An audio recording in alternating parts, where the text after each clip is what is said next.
Welcome everyone. Leave here in the comments where you are talking about. And now, let's get started. The Seattle Tinder match that changed everything. I never thought I'd find myself living in Seattle. But life has a way of surprising you. After graduating with my master's in environmental science from UC Berkeley, I landed a dream job at a climate tech startup in the Emerald City. The transition from the Bay Area's sunshine to Seattle's perpetual gray skies was jarring. But the city's emerald landscapes and thriving tech scene made it feel like home surprisingly quickly. My work consumed most of my time. Developing algorithms to track carbon emissions isn't exactly a 9-to-5 job. The startup life meant long hours in our South Lake Union office, surrounded by ambitious colleagues who were equally dedicated to saving the planet. While I loved the work, it left little time for traditional dating. My last relationship had ended 6 months before I moved, crumbling under the weight of long-distance expectations and diverging career paths. Seattle's infamous Seattle freeze wasn't just a myth. Making meaningful connections proved challenging. Most of my social interactions revolved around work, with occasional meetups at tech networking events or environmental activism groups. My sister Sarah, happily married after meeting her husband on Tinder, kept insisting I give dating apps a try. The Seattle tech scene is full of interesting people, she'd say during our weekly video calls. You just need to put yourself out there. After 3 months of rain-soaked solitude, I finally gave in. One particularly dreary Sunday afternoon, watching raindrops race down my apartment window in Capitol Hill, I downloaded Tinder. It felt like a surrender, and a new beginning all at once. I told myself it was just an experiment, a way to meet new people in a city that sometimes felt as impenetrable as its cloud cover. Creating my profile felt like crafting a resume for happiness. I carefully selected photos that showcased both my professional side and my love for outdoor adventures. Hiking in the Olympics, kayaking on Lake Union, and volunteering at local environmental cleanups, my bio struck a balance between passion for environmental science and self-deprecating humor about my coffee addiction, a prerequisite for Seattle residency, I'd learned. The first few weeks were a blur of awkward conversations and mismatched expectations. Seattle's dating pool seemed dominated by software engineers and startup founders, each profile blending into the next with mentions of hiking, craft beer, and dogs. The superficial nature of swiping left or right based on carefully curated photos felt at odds with my desire for genuine connection. Red flags appeared early with some matches, subtle hints of arrogance, casual dismissiveness, or an overwhelming focus on career status. I ignored these warning signs, chalking them up to dating app culture or my own inexperience with the platform. Then came the match that would change everything. His profile stood out immediately. James, environmental policy consultant, 31. His photos showed a thoughtful-looking man with kind eyes, often surrounded by nature or speaking at what appeared to be environmental conferences. His bio was articulate and passionate about climate change solution, a perfect mirror to my own interests. When we matched, my heart skipped a beat. Our early conversations flowed effortlessly, diving deep into discussions about environmental policy, Seattle's tech scene, and our shared love for the Pacific Northwest's natural beauty. James seemed to understand my work intuitively, asking insightful questions about carbon tracking algorithms and sharing fascinating insights about policy implementation. We discovered we'd both attended the same climate change conference in Vancouver the previous year, missing each other by mere hours. Social media connections followed naturally. His LinkedIn profile was impressive. Harvard graduate, extensive work with environmental nonprofits, and glowing recommendations from colleagues. His Instagram showed a life dedicated to environmental causes, with posts about climate rallies and conservation efforts. Everything checked out perfectly, almost too perfectly. As days turned into weeks, our digital connection deepened. We moved from Tinder to WhatsApp, exchanging messages throughout the day. James always seemed to know exactly what to say, whether I was celebrating a work victory or frustrating about Seattle's endless rain. He shared personal stories about growing up in Boston and his journey into environmental policy. I found myself increasingly eager to meet him in person.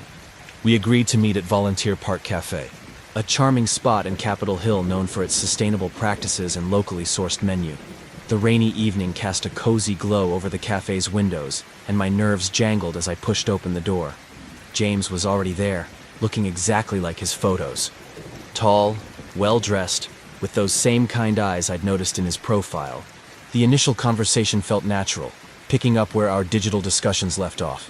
He was articulate and charismatic, gesturing enthusiastically as he described his current project helping local businesses reduce their carbon footprint. Yet something felt subtly off: his knowledge of environmental policy, while impressive at first glance, seemed rehearsed. When I asked specific questions about his work, his answers became vague, quickly redirecting the conversation. As the evening progressed, I noticed other discrepancies. He claimed to live in Queen Anne but seemed unfamiliar with basic landmarks in the area. His Boston accent appeared and disappeared at random intervals when the barista recognized me as a regular but greeted him as new. He became visibly agitated, insisting he came here often. These were small things, tiny ripples in an otherwise smooth surface, but they caught my attention over the next few weeks. James became an increasingly significant presence in my life. He always seemed to be available, responding to messages instantly, suggesting frequent meetings at various spots around Seattle. His knowledge of my schedule became uncanny. He'd often suggest lunch near my office or appear at coffee shops I frequented. The inconsistencies I'd noticed during our first meeting multiplied. His stories about his past began to contradict each other. When I mentioned these discrepancies, he'd become defensive, subtly turning the conversation to question my memory or perception. He began making comments about my friends, suggesting they didn't really understand me like he did. His environmental knowledge, while extensive, never seemed to translate into concrete work experiences. My phone started feeling less like a communication device and more like a tracking beacon. James always knew where I was, explaining it away as coincidence or concern. He began showing up unannounced at environmental events I attended, having seen them mentioned in my work emails. Emails I hadn't shared with him. When I questioned this, he deflected, making me feel paranoid for asking. The turning point came during a climate tech conference in downtown Seattle. I was scheduled to present research on carbon tracking innovations. James had insisted on attending, though I hadn't told him about the event. During my presentation, I noticed him in the audience, photographing not just my slides but me, constantly texting on his phone. After the presentation, a colleague approached me with concern. "That guy you've been seeing, something's off." We tried to verify his credentials for the conference registration, but none of his claimed affiliations checked out. My blood ran cold. That evening, I began digging deeper into James's background, the Harvard degree, the consulting firm, the Boston upbringing. None of it was. The more I discovered, the more terrified I became. His supposed work history was fabricated. His policy expertise likely gleaned from careful research and environmental blogs. Even his name was probably fake. When I confronted him via message about these discoveries, his response was chilling. "You're really not as smart as I thought you were. We need to talk about this in person." Noticing a black sedan following me to and from work, new social media accounts with zero connections started viewing my stories and liking old posts. Anonymous emails arrived containing details about my daily routine. When I blocked James's number, he began calling from unknown numbers, leaving increasingly hostile voicemails about how I was ruining everything. The final confrontation happened on a rainy Thursday evening. I was working late at the office when James appeared in our secure building, somehow having gained access. He cornered me in the break room, demanding I hear his real story. His previously kind eyes were wild, his rehearsed charm replaced by desperate anger. As he reached for my arm, I triggered the emergency alert on my phone, thankful for the security measures our startup had in place. Security responded within minutes. But James had already fled. The police arrived shortly after, and the truth finally emerged. James wasn't an environmental consultant. He was a skilled con artist with a history of stalking women in the tech industry, using their professional interests to gain their trust. His knowledge of environmental issues came from carefully studying his victims' work and online presence. The immediate aftermath was a blur of police reports, restraining orders, and security upgrades. I moved to a new apartment, changed my routine, and became much more private online. The startup's leadership was incredibly supportive, enhancing building security and offering counseling services. My sister flew in from California, helping me navigate the legal process and providing the family support I desperately needed. The experience changed me in profound ways. I became more cautious, yes, but also more aware of the importance of trusting my instincts. The red flags I'd ignored early on now seemed blindingly obvious. The environmental community in Seattle rallied around me, sharing similar stories and creating stronger networks for verifying professional credentials. Healing took time. I threw myself into work, finding solace in the concrete reality of data and algorithm. Gradually, I rebuilt my sense of security and trust. The Seattle rain, which had once felt oppressive, became cleansing. I joined a support group for survivors of stalking, where I learned that my experience, while traumatic, had helped expose a serial predator. It's been 18 months since that night in the office. I still live in Seattle, still work in climate tech, still believe in the power of connection, just with better boundaries and stronger verification practices. Every time I pass the Volunteer Park Cafe, I'm reminded of how quickly safety can evaporate. If you're using dating apps in Seattle, remember, the tech scene might seem safe and familiar, but danger can hide behind the most impressive profile pictures. The experience taught me that in both environmental science and relationships, data needs verification, patterns matter, and sometimes the most dangerous threats are the ones that look perfectly green on the surface. The London Tinder date that never ended. London never felt bigger than when you're alone. After moving from Manchester for a position at a prestigious art gallery in Mayfair, I found myself drowning in the city's vastness. My tiny flat in Islington provided a perfect view of the endless stream of people living their lives below, all seemingly more connected than I was. At 28, with a master's in art history and a freshly broken heart, I thought London would be my fresh start. The gallery work was everything I'd dreamed of, curating contemporary exhibitions, organizing events for London's art elite, and being surrounded by creativity daily. But the long hours and exclusive nature of the art world made traditional dating nearly impossible. My last relationship had ended dramatically when my ex chose a job in Dubai over our 3-year relation, leaving me with trust issues and a cynical view of love. Most of my friends were still in Manchester, and London's art scene, while vibrant, was notoriously cliquish. My colleague Emma kept insisting that dating apps were the only way to meet people in London these days. Everyone's too busy looking at their phones on the tube to make eye contact anyway. She'd joke during our lunch breaks at the little cafe across from the gallery. The breaking point came during a particularly lonely Friday evening, after another silent ride on the Northern Line. Watching couples huddle together against the autumn chill, I downloaded Tinder. It felt like admitting defeat, but as I sat in my flat with a glass of wine and the distant sounds of London nightlife floating through my window, I decided it was time to join the digital age of dating. Creating my profile felt like curating a mini exhibition of myself. I carefully selected photos that showcased my professional side at gallery openings, mixed with candid shots at my favorite spots, browsing at Daunt Books, enjoying afternoon tea at Sketch, and wandering through the Tate Modern. My bio highlighted my passion for art while trying to avoid the pretentiousness that often plagued the industry. The first few weeks were a parade of finance bros and startup founders, each trying to impress with their knowledge of wine or their latest trip to Art Basel.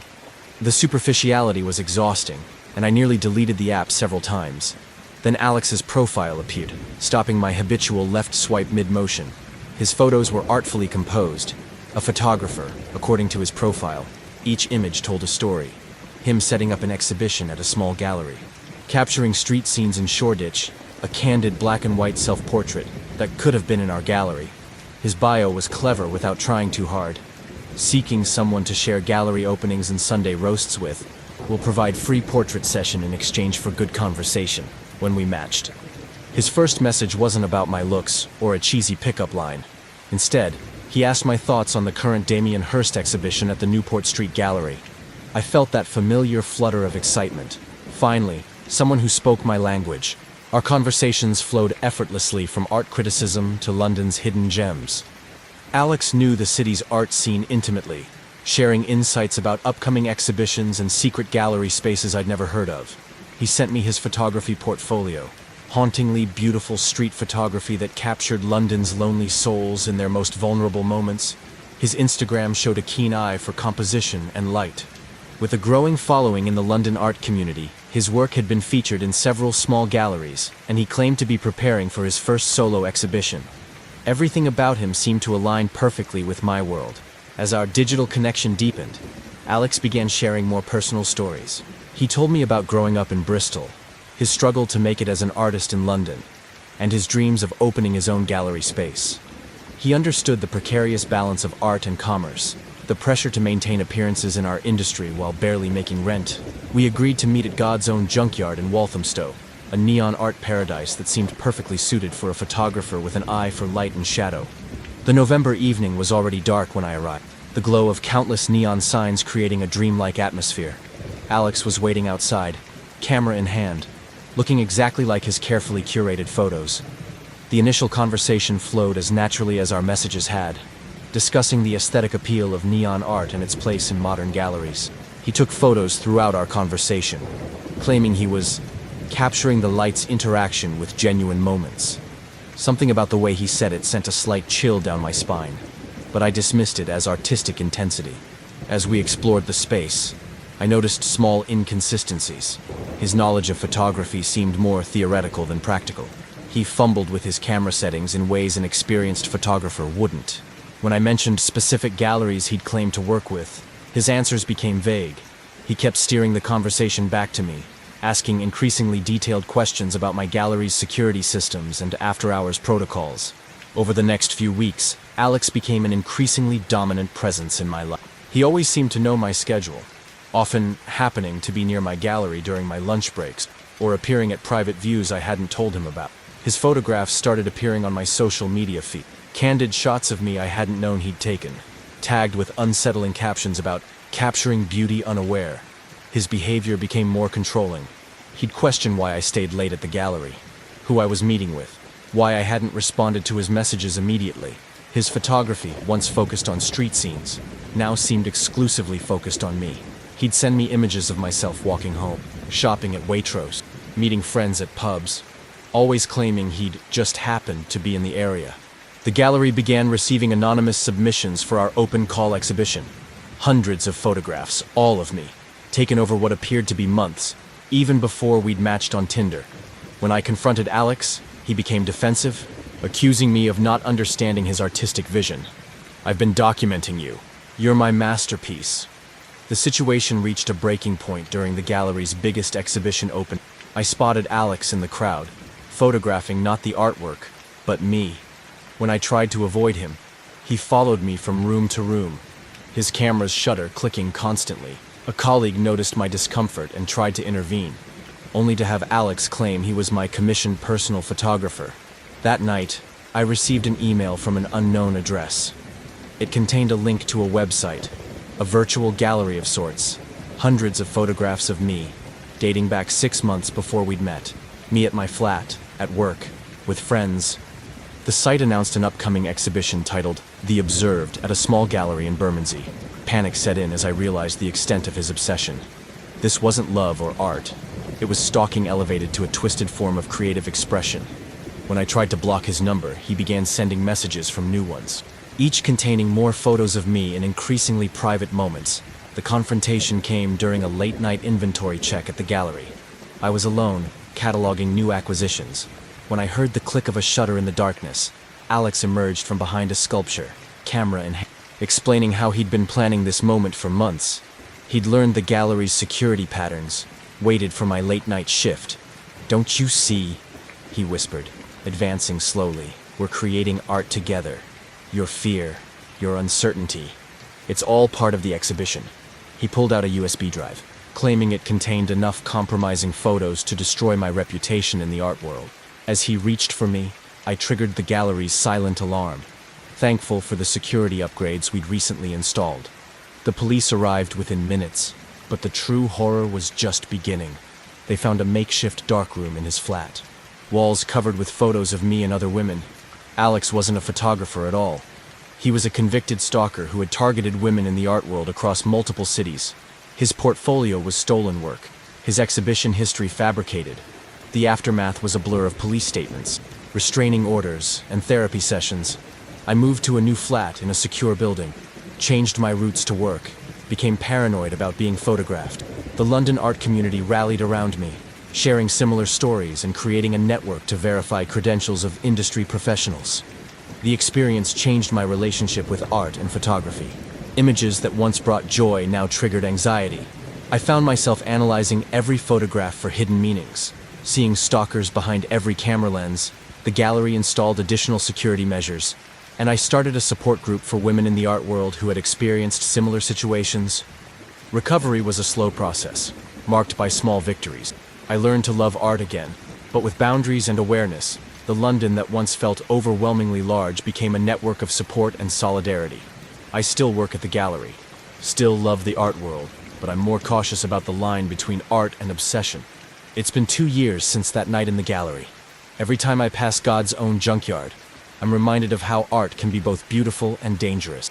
If you're using dating apps in London, remember, the art world might seem sophisticated and safe, but sometimes the most dangerous predators are the ones who claim to see your true beauty. The experience taught me that in both art and life, perspective matters. Consent is crucial, and sometimes the most dangerous exhibitions are the ones we never agreed to be part of. The Toronto Tinder match that led to darkness. The Toronto winter had never felt colder than after my promotion to head chef at one of the city's rising restaurants in Yorkville. At 32, I had finally achieved my culinary dreams, running a kitchen that blended my Korean heritage with modern Canadian cuisine. The critics loved us. The reservations were impossible to get, and my life was completely empty outside of those kitchen walls. My parents, still running their small restaurant in Vancouver, were proud, but worried. "Jay Young," my mother would say during our weekly calls. "A restaurant can't keep you warm at night." She wasn't wrong. 60-hour work weeks left little time for dating, and my last relationship had ended when my ex-girlfriend couldn't handle the demands of dating a chef. "It's like being in a relationship with a kitchen," she'd said while packing her things. Toronto's food scene was tight-knit but competitive. My social circle consisted mainly of other chefs, suppliers, and food critics, all of whom were either married, dating within the industry, or as work-obsessed as I was. My sous chef, Maria, kept telling me to try dating apps. Even Anthony Bourdain would have been on Tinder these days, she joked while we prepped for service, after another lonely night of post-service drinks at a quiet bar on Queen Street West. Watching couples share intimate moments over cocktails, I finally downloaded Tinder. The blue light of my phone illuminated my small condo overlooking the city, as I took my first step into the digital dating world, creating a dating profile. As a chef felt strange. My best photos were all in the kitchen or at food events, and my life revolved around creating experiences for others rather than having my own. I carefully selected pictures that showed both my professional side and hints of a personality beyond the stove, plating a signature dish, receiving a culinary award, and one rare vacation photo from a food tour in Japan. The first week brought a parade of foodies hoping for free meals and insider restaurant recommendations. The conversations felt as processed as fast food, each one following the same recipe: compliment my work, hint at wanting to try my restaurant, fade away when they realized I was looking for more than a culinary connection. Then I matched with Sarah. Her profile was intriguing, a food photographer who captured behind-the-scenes moments in Toronto's restaurant industry. Her portfolio showed an understanding of kitchen life that few outsiders possessed. Her bio was clever, looking for someone who understands that love, like a good sauce, takes time to reduce and intensify. Our conversations flowed naturally, mixing food talk with deeper discussions. Sarah shared her experiences documenting Toronto's culinary evolution, and her knowledge of the industry seemed comprehensive. She knew the right questions to ask about technique and kitchen dynamics, showing genuine interest in the craft rather than just the final plating. Her Instagram showcased stunning food photography from many restaurants I knew, though strangely, none of my chef friends seemed to know her.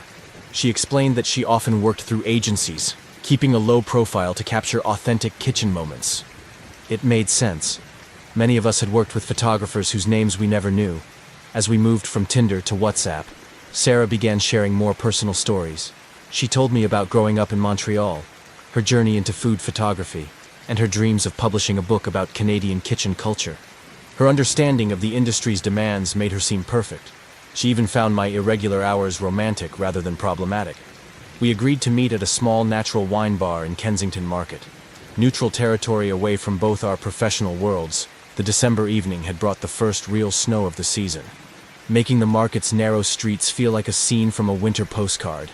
Sarah was already there when I arrived, her camera bag beside her at the bar. The initial conversation was comfortable, our shared knowledge of the food world creating an instant connection. She spoke passionately about photography and food, but something felt off about her technical knowledge. When I asked about specific shoots she'd mentioned, her answers became vague. She kept steering the conversation back to my restaurant, asking detailed questions about our operations, security, and staff. Throughout the evening, she never opened her camera bag, despite mentioning wanting to document the beautiful wine presentation. When another chef I knew walked by and greeted me, Sarah seemed to shrink into herself, turning away and checking her phone intently. These were small things, tiny cracks in what otherwise seemed like a perfect match. but they registered like wrong notes in a familiar song. Over the next few weeks, Sarah became increasingly present in my life. She'd appear at industry events I hadn't told her about, always with her camera but never showing me the photos. She began showing up at my restaurant during service, sitting at the bar with a perfect view of the kitchen pass. When I mentioned these coincidences, she'd laugh it off, saying the food world was small. Her questions became more probing, asking about security codes, delivery schedules, where we kept our expensive ingredients and equipment.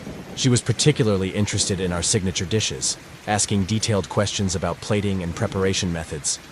Her food knowledge started showing gaps that any real industry photographer would never have.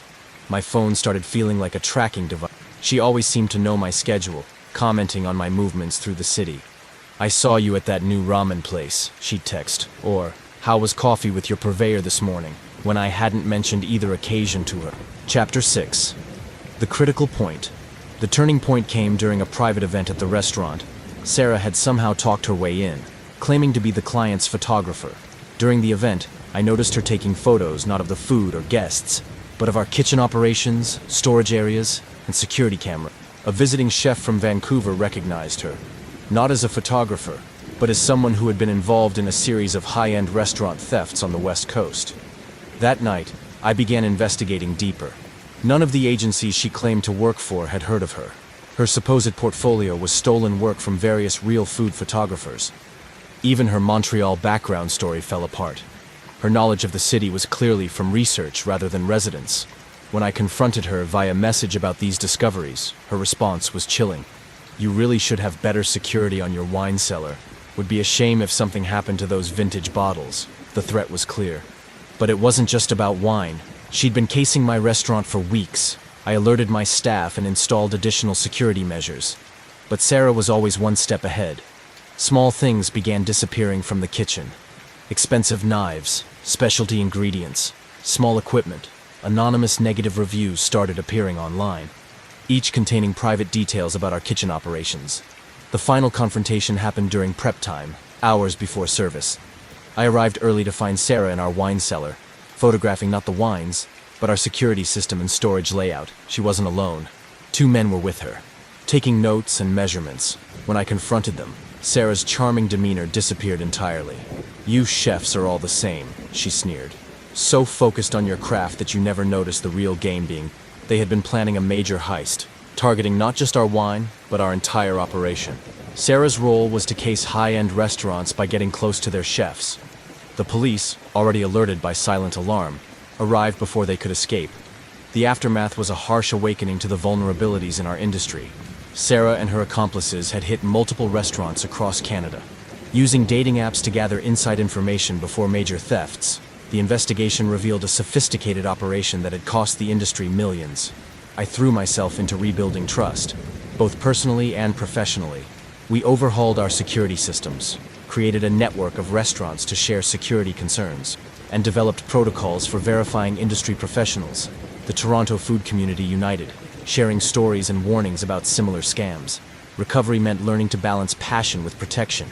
I still run my kitchen with the same dedication, but now with a keener awareness of who gets a glimpse behind the scenes. The incident sparked changes across Toronto's restaurant industry, leading to better security practices and closer community bonds. It's been a year since that morning in the wine cellar. Every time I see a camera in my restaurant, I feel a moment of tension. If you're using dating apps in Toronto, especially in the food industry, remember, passion for your craft can be used against you. And sometimes the most dangerous predators are the ones who speak your professional language fluently. The experience taught me that in both cooking and life, not every ingredient is what it appears to be, and sometimes the most important recipes are the ones for protecting what you've built. The Boston Tinder doctor, that wasn't real. Boston winters seemed colder in the halls of Massachusetts General Hospital, where I spent my days as a pediatric nurse. At 29, I had finally found my groove in the organized chaos of the pediatric ward, helping young patients fight their battles while their parents held on to hope. But after 3 years of night shifts and rotating schedules, my personal life was on life support. My roommate Lisa, another nurse from the cardiac unit, kept telling me I needed to get back out there after my last relationship flatlined. That one had lasted 2 years before ending when he took a job in Chicago. leaving me with nothing but a long-distance never-works text and a collection of scrub tops he'd bought me as gifts. The hospital environment was both intimate and isolating, while we worked closely with doctors, other nurses, and staff. The intense nature of our work and irregular schedules made dating within the hospital complex. Most of my social interactions revolved around patient care, quick breaks in the cafeteria, and the occasional after-shift drink at the pub near the hospital where medical staff unwound. During a particularly quiet night shift, watching the snow fall outside the ward windows, Lisa convinced me to download Tinder. "Even doctors are on here now," she said, showing me her own matches. "And they're not all looking for Grey's Anatomy drama." With nothing but the beeping of monitors and sleeping patients to keep me company, I created my profile. Setting up a dating profile as a nurse felt tricky. I wanted to show my professional side without turning it into a medical drama. Choosing photos that balanced my work life with glimpses of who I was outside the hospital. Hiking the Berkshires, at a Red Sox game, and one from my brother's wedding where I wasn't wearing scrubs for once. The first wave of matches was predictable. Medical students trying to network, patients' relatives I had to quickly unmatch. And the occasional person with a nurse fetish I promptly blocked. Then I matched with Dr. Michael Sullivan, supposedly a neurosurgeon at Brigham and Women's Hospital. His profile was impressive. Harvard Medical School graduate, published researcher, and humanitarian work in developing countries. His photos showed a handsome man in his mid-30s, equally comfortable in scrubs and suits. His bio was clever. Looking for someone who understands that the best kind of chemistry isn't just medical. Our conversations were engaging from the start. Michael showed deep knowledge of the medical field, discussing cases and procedures with impressive detail. He shared stories about complicated surgeries, research breakthroughs, and the challenges of balancing medical career demands with personal life. His LinkedIn profile backed up his credentials, showing a distinguished career path through top institutions. We discovered mutual connections in Boston's medical community. Though strangely, none of my colleagues at Mass General seemed to know him personally. He explained this away by mentioning his recent return to Boston after years abroad. As our digital connection deepened, Michael began sharing more personal stories about growing up in Connecticut, his journey through medical school, and his dreams of opening a neurosurgery clinic in underserved areas. His understanding of healthcare worker schedules made him seem perfect. He never complained about my irregular hours or last-minute shift changes. We agreed to meet at a small cafe near Copley Square, away from both our hospitals. The January evening was crisp, and fresh snow made the city look like a postcard. Michael arrived precisely on time, looking exactly like his photos, wearing an expensive coat and carrying what appeared to be medical journals. Initial conversation flowed easily, mainly about the medical field and Boston's healthcare community. But something felt off about his knowledge. When I mentioned specific procedures or equipment, his responses became textbook rather than experiential.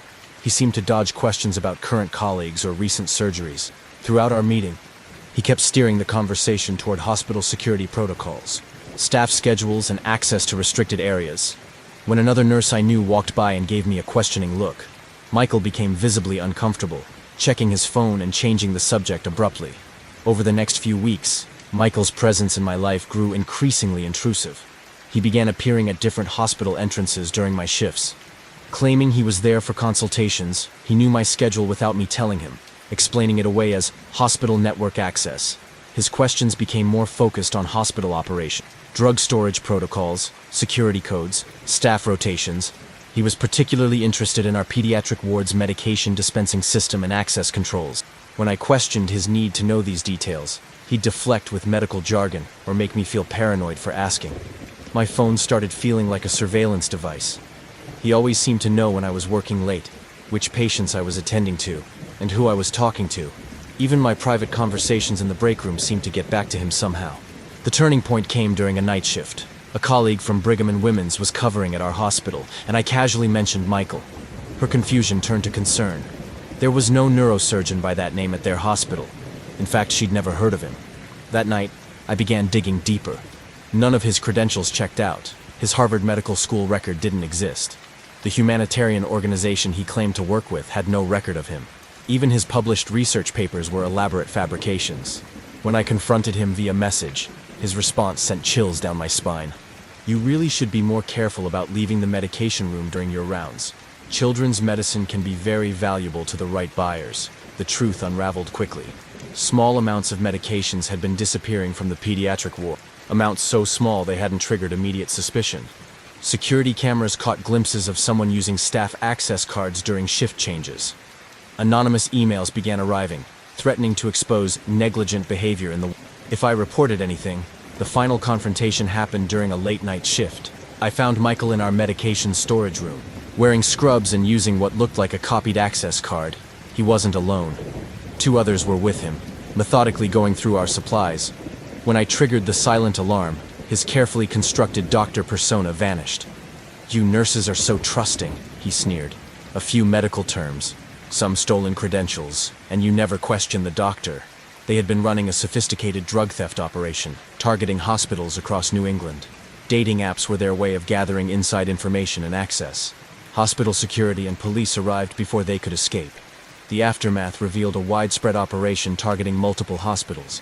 Michael and his accomplices had been stealing and reselling pediatric medications on the black market for months, using dating apps to infiltrate hospital staff circles. The investigation uncovered similar schemes in other cities. The experience changed how I viewed hospital security and personal trust. We implemented stricter access controls, better verification processes for visiting staff, and new protocols for medication inventory. The Boston medical community created a network to share security concerns and verify credentials. Recovery meant rebuilding trust in both my professional and personal life. I threw myself into improving hospital security procedures, working with administration to protect our most vulnerable patients. The incident led to changes across Boston's medical community, strengthening verification processes and staff awareness. It's been 14 months since that night shift. Every time I enter the medication room, I remember how close we came to catastrophe. If you're using dating apps in Boston, especially in healthcare, remember, medical knowledge can be researched, credentials can be faked, but the lives at stake are very real. The experience taught me that in both medicine and relationships, thorough background checks aren't just bureaucratic procedures. They're vital safeguards for protecting those who trust us with their care.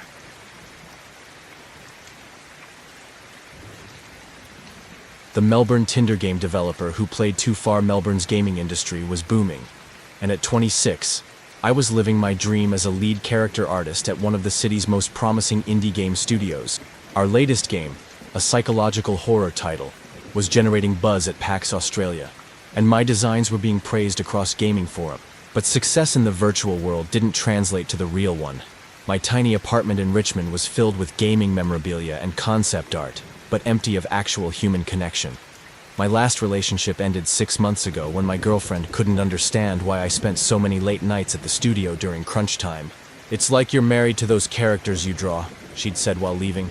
The gaming community in Melbourne was tight-knit but insular. Most of my friends were either co-workers or online gaming buddies scattered across different time zones. My best friend Tom, our lead programmer, kept insisting I try dating apps. "You create characters all day," he'd joke during coffee breaks at our favorite Laneway Cafe. "Think of it as character creation in real life." After another solitary evening of sketching character concepts while watching streams of people enjoy the nightlife on Chapel Street below, I finally downloaded Tinder. It felt strange, like crossing the boundary between my virtual world and reality. Creating a dating profile felt like designing a playable character.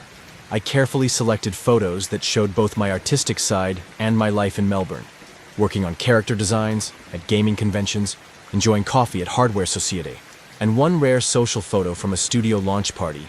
The early matches were a mix of cosplayers hoping for free art and aspiring streamers looking to network. The conversations felt scripted, like NPCs following predetermined dialogue tree. Then I matched with Elena, a self-described game designer working on an independent psychological horror game. Her profile was fascinating, screenshots of an atmospheric indie game in development, photos showing her at various gaming events, and art that demonstrated a deep understanding of psychological horror. Her bio was intriguing, looking for someone who understands that the best horror isn't about the monsters you can see. Our conversations were deep dives into game design, horror psychology, and artistic theory. Elena showed impressive knowledge of the industry, discussing game mechanics and psychological manipulation in ways that resonated with my own work. She shared development screenshots of her game, a psychological horror title that seemed both innovative and unsettling. Her online presence was well crafted. A professional website showcased her supposed game development, and her Steam developer page had a few small releases. We discovered mutual connections in Melbourne's gaming scene, though strangely, none of my colleagues had worked with her directly. As we moved from Tinder to Discord, Elena began sharing more personal stories about growing up in Adelaide, her journey into game development, and her fascination with psychological horror. Her understanding of creative processes made her seem perfect. She never questioned my irregular hours or obsession with perfecting character designs. We agreed to meet at a gaming cafe in the CBD, neutral ground where we could talk shop while playing. The winter evening had brought Melbourne's characteristic sudden rain, making the neon-lit venue feel like a scene from a cyberpunk game. Elena was already there, laptop open to what appeared to be Unity development screens. Initial conversation flowed easily, centered around gaming and design, but something felt off about her technical knowledge. When I asked specific questions about game development tools or processes, her answers became vague. She seemed more interested in my studio's unreleased projects and security protocols than sharing details about her own game. Throughout our meeting, she recorded our conversation on her phone, claiming it was for development inspiration.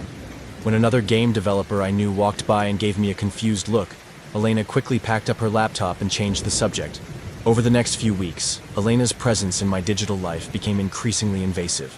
She began appearing in gaming forums discussing our unreleased game, somehow knowing details that hadn't been made public. She claimed to be playing early builds that hadn't been distributed outside the studio. Her questions became more focused on our development process. Source code storage, security measures, release schedules. She was particularly interested in our game's innovative horror mechanics and proprietary engine features. When I questioned how she knew certain private details, she'd deflect with industry jargon or make me feel paranoid. My online presence started feeling compromised. She always seemed to know what I was working on, which Discord channels I was active in, and who I was talking to about the game. Even my private development notes seemed to leak into online discussions. The turning point came during a major game developers conference. A colleague from another studio recognized Elena's photos, not as a game developer, but as someone connected to a group known for stealing and selling unreleased games and development assets on the dark web. That night, I began investigating deeper. Her game development credentials were elaborate fakes. The development screenshots were stolen from various indie projects. Even her supposed Adelaide background was fabricated to match details I'd mentioned about my own visits there. When I confronted her via Discord about these discoveries, her response was chilling. "Check your source code repository. Would be a shame if your entire game leaked before release. Horror fans can be so impatient." The truth unraveled rapidly. Small pieces of our game's code had been appearing on private forums. Someone had been accessing our development servers using compromised credentials. Anonymous threats began arriving, promising to leak our entire game if we investigated further. The final confrontation happened at our studio during a late-night work session. I found Elena in our server room, copying data with two others. She'd used information from our conversations to bypass security. When confronted, her carefully crafted developer persona vanished. "You game devs are all the same," she sneered. "So proud of your creations that you never notice who's really playing you." They were part of a sophisticated operation targeting indie game studios, using dating apps to gather intelligence before stealing and selling unreleased games and assets. The aftermath exposed a widespread operation targeting multiple studios across Australia. Elena and her group had been stealing and selling unreleased games and development assets for months, causing millions in damages to indie studios. The investigation uncovered similar schemes targeting developers in other countries. The experience changed how I viewed both game security and online relationships.